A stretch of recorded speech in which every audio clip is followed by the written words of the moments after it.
Like, why are you so depressed? Don't be depressed. First of all, change is not in our hands. Change is not in our hands, it's in Allah's hands. إِنَّ اللَّهَ لَا يُغَيِّرُ مَا بِقَوْمٍ حَتَّى يُغَيِّرُوا مَا بِأَنفُسِهِمْ. In that ayah, even the famous ayah, no doubt it is Allah, He does not change the condition of whatever is afflicting a nation until they change what is within them, what is afflicting them on the inside, what's affecting them inside of themselves. Even in that ayah, Allah attributed change itself to Himself. Allah didn't say people will change things, Allah said He will change things for them. They just have to make a change inside of themselves. So that's really what I want to focus on. How is it that we can bring a change inside of ourselves? You know, the real battle all of us has is against our own self. Your worst enemy is like your best friend, it's yourself. No one else. No one knows you better than yourself. You know, if there's one person that knows all of your flaws, all of your weaknesses, all of the things you could be doing better, all the times you waste, all the things you shouldn't be involved in but you are anyway, all the bad habits you have, the ones that are known to others and the ones that are not known to others. If there's someone who knows that really, really, really well, it's you. It's you. And you have to learn, and I have to learn to be hard on myself. It's very easy for someone in my position to get used to people saying, brother, great speech, thank you so much, alhamdulillah. And then shaitan comes from behind and says, hey, pat yourself on the back. And you say, yeah, that was a great speech, wasn't it? That's right. And that might happen to you. You're at an MSA, you're at a masjid, you're helping out, people appreciate what you're doing, then you say, yeah, I'm pretty good over here. I'm doing all right. Everybody appreciates what I'm doing. We have to learn to constantly be hard on our own selves, to constantly look in the mirror.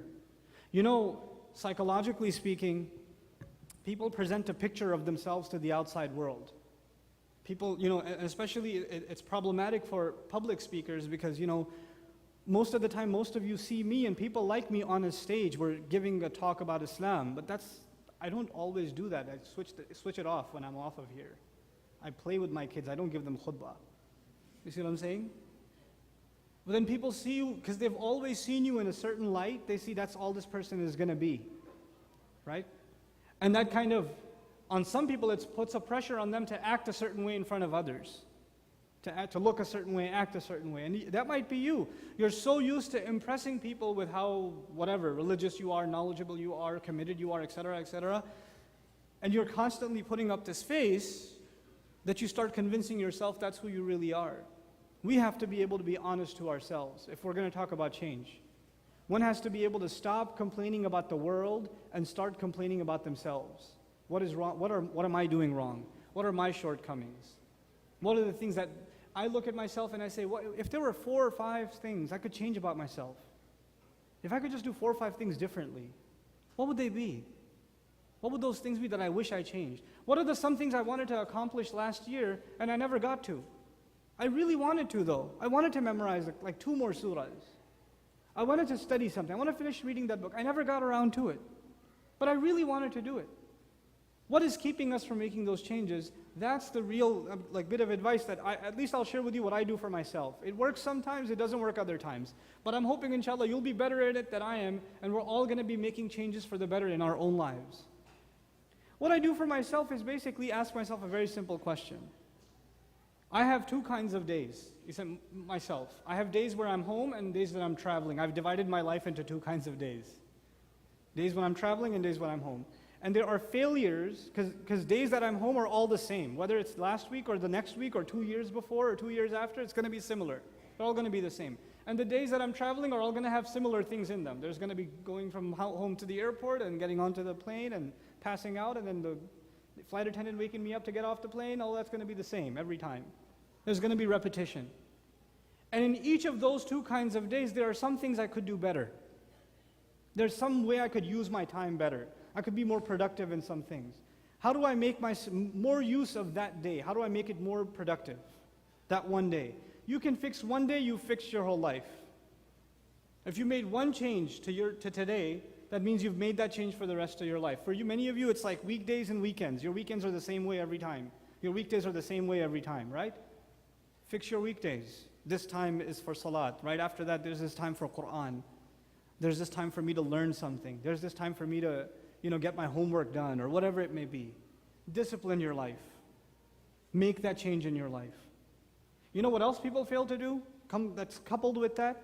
That's most common, and I personally have trouble with that also. And it's one of the hardest things to do is to maintain balance in your life. To maintain balance. Because we're pulled in many different directions. Our parents want our time. Our husbands and wives want their time. Our children want their time. Our career wants its time. Our friends want their time. Our masjid wants its time. Ourselves, we want to just be left alone. We need some time to ourselves. We have all these different pulls, right? And it's really important that we maintain a balance between all of these different poles. And a lot of times, we fail to do it.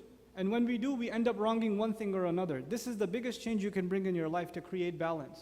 There are people who give their wife a lot of time and their parents no time at all. There are people who give their parents a lot of time and they spend no time with their wife. There are people who are so bent upon fixing their career, they are almost not even existent in the lives of their children. It happens. And then there are those interesting characters who don't want anything to do with home, so they volunteer at the masjid all the time. I love masjid volunteers, but the guy says, hey, I'm going to put up the chairs 3 days before the program, and I'll even sleep here. There's a problem at home. Go home. Get some balance in your life. Right? We need to we have to really assess honestly in our lives, what changes do we have to make?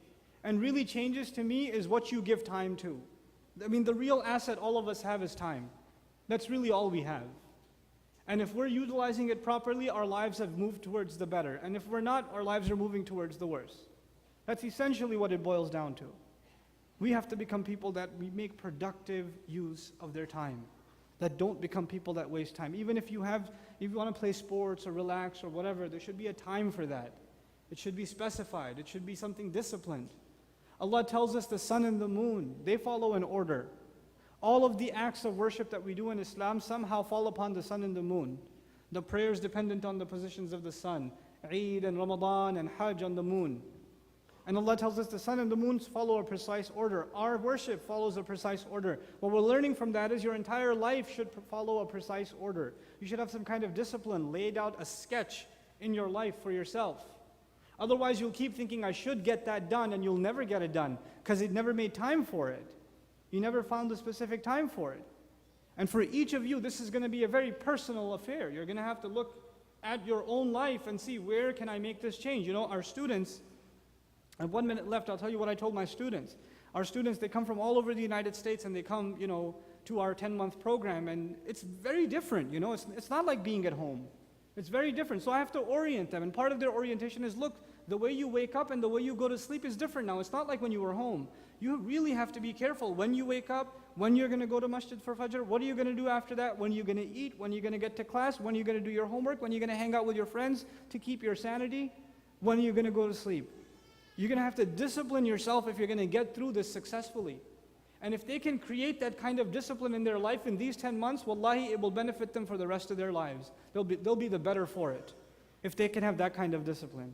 We're just the people, once we start playing a video game, we lose all track of time. Once you start texting someone and start drooling, you just forget the sun goes up and down, it doesn't matter to you.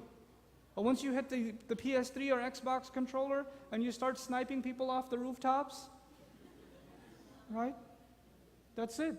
Regimes could change. The world could change. The stock market could crash. You wouldn't know, you're in your room going, that's who you are. We have to show respect to time. That's the real change we bring in our lives. Stop complaining about stuff. All of that will happen when you personally bring a positive change in your life, and that of disciplining yourself. As I'm leaving you guys, first of all, I'd like to express my genuine